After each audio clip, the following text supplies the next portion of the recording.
Judging by today's ramp-up workout, it looks like you guys are in for a much more intense training camp this year than a year ago. Can you just speak to what it's been like under Sean so far this year, and how that maybe compares to your experience? Yeah. So far with Sean, it's been great. OTAs is always dialed back. We always talk about it's not real football. You don't get the pads on and everything like that. So we'll lean into learning a little bit more about coach and his coaching style when we get the pads on. But I know I'm excited as the rest of the team is. Justin, when you look at your secondary with Pat, I think you've talked about Pat might be your most favorite player in the league to watch. Yeah. What are your expectations for this group, especially with Kareem coming back and Caden look like moving into the mix a little bit? Yeah, that's easy. We want to be the best versions of ourselves that will help us be the best defense. And so that's the complete answer. Obviously, we have goals of being number one, but that goes beyond just the secondary, right? Like, we got to work with the front. We got to work with the linebacker crew. It's really going to take all 11 guys. And so whatever we want to be as a secondary, it's going to take all 11 of us in order to obtain that. And it's bigger than just a secondary. We got so many great players there, but we got great players at the linebacker level, the D-line level, the outside linebacker level. So just really looking forward to being a great defense and supporting and finding any way to win games. Oh, hey, Justin. Jared Bell, USA Today.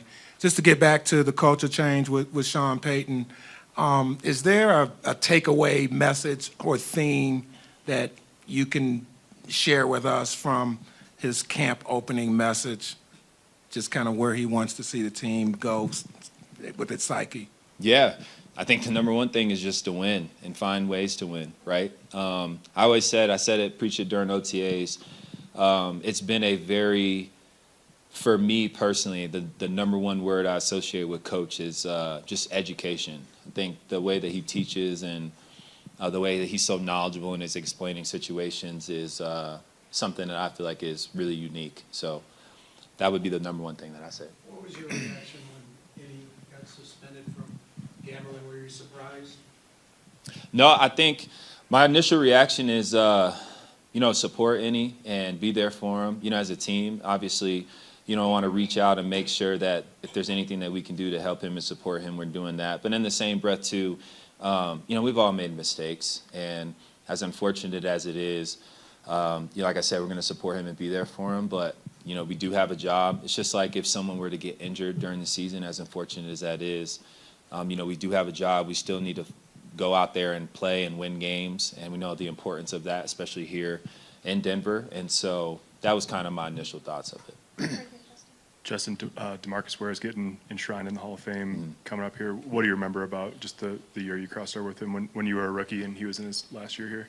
Yeah, I remember the first time I met him. I sat at a lunch table with him. I was a young rookie, and obviously I know who DeMarcus Ware was. And he just sat there and he acted like we were friends for years, asking me how old I was, what school I came from, how bad we were, this, that, and the other. Especially it's funny because, obviously he went to Troy. No shots. But I love D Ware, man. He's the epitome in my mind of what I try to be to some of the younger guys. Him, TJ, Akib, all the guys that I came in as a rookie with. The way that they took guys in, you could tell that culture, that they had been doing things the right way for so long. And I just appreciate him a lot. And there's only a year. He's probably done that for so many other guys. He doesn't even remember. But I appreciate him, and, more than deserving. He's a heck of a player for so long, both in, Dallas and here. So.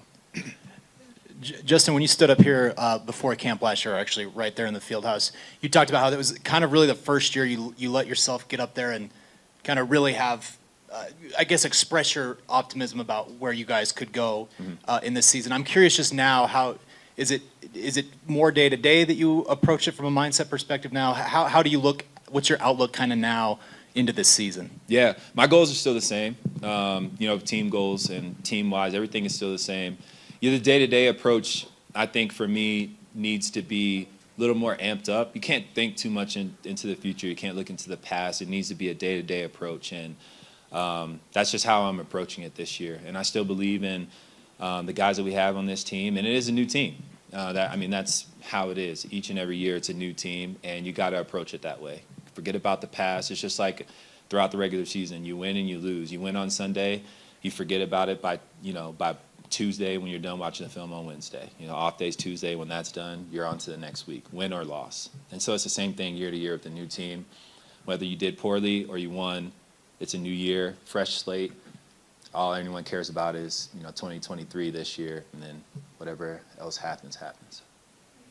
Justin, what do you expect Cadence Stearns to bring to the secondary, specifically when he's playing next to you? And how big of a role do you think he's going to have this year? Yeah, I think Caden's a tremendous player. He had a lot of great plays during OTAs. Obviously, the times that he got to play last year, I think 2 picks against the Colts, when he stepped up in there. Caden's going to be a heck of a player for a long time, and I'm not just saying that to say that. I mean, he's smart, he understands, he knows how to break down what he's seeing, he knows how to communicate really well. I think all those things are tangibles that you need to have in order to be a great player. So Caden adds a lot of depth for us as a secondary. And I think, we asked the question earlier, what I think about our secondary. I think so highly of us, and we need to be able to do more than we've done in the past. And I think that's just going to help our football team win. Caden's a big part of that. You've already mentioned big thing is to win, and you also mentioned the culture word. The interesting thing that Coach Payton mentioned just a few minutes ago, an hour ago, was there's a lot of players on this team that want to be viewed differently than they have in the past, and that though everybody wants to win, what he looks for is people that it really matters to. How does that resonate with you, and how does that manifest in how you approach things? Yeah, the message hits, and I just want to win. Justin, obviously brotherhood is a big thing for you, talking to you and seeing all the teammates that have come out to Florida, your local camp here. For training camp, you guys are a little more isolated, locked in, a little bit away from family and friends as much. What do you do to kind of build that team camaraderie during a time like this in training camp with you being in your 8th year? Yeah, I think it's the little things. We talked earlier about DeMarcus Ware. I think, it's the times in passing. Like, obviously, I'm going to be close with a lot of the defensive guys. I spent so much meeting time with them and workouts and lifts and all those little things. But I think it's the little things like how the locker room's spaced out. I sit next to Javonte and Mike McGlinchey and Zach Allen. I know Zach's on defense. I spend time with them. But, next to Javonte and Mike, and I don't get as much interaction with those guys. So I think it's things like that, right? You're building that camaraderie, that trust, that you're not even talking about football most of the times. Lunch, you're sitting down at lunch, dinner, breakfast, whatever it is. You're recovering in the training room, whatever that looks like, just building those types of bonds. Sometimes it doesn't even always have to be around football. Those are honestly when the best conversations are had. And so those are the opportunities like that I've learned through guys like D. Ware, TJ, things like that, where I've learned how important it is to invest in those conversations. We got time for 3 more. Justin, you were obviously with VJ in year 2 and 3 for you, and he's in a different role then than he is now. How have you guys both evolved, and how is that relationship, and how do you see VJ as just your D coordinator right now? Yeah, it was great to have VJ back, and we've talked throughout OTAs here and there, and it's so good to see him back. Honestly, a lot of it is a lot of like who he is and was is the same. I think for me, it's just cool seeing him in a different light because he's more hands-on now. As a head coach, you just have so much other things to worry about. So for me, it's just really cool seeing him, more hands-on and having those. We just have a little bit more conversation. We're talking more in depth about things that he wants to do defensively, X, Y, and Z. And so it's great to have him back, though. Love VJ. Final 2, Susie and James. Justin, they put out the new helmet yesterday, and you're featured in the sizzle reel, as is Pat. First of all, what do you think about the helmet? And secondly, is it kind of an honor to be chosen to be put in something like that? And it's a couple guys in the secondary as well. Yeah.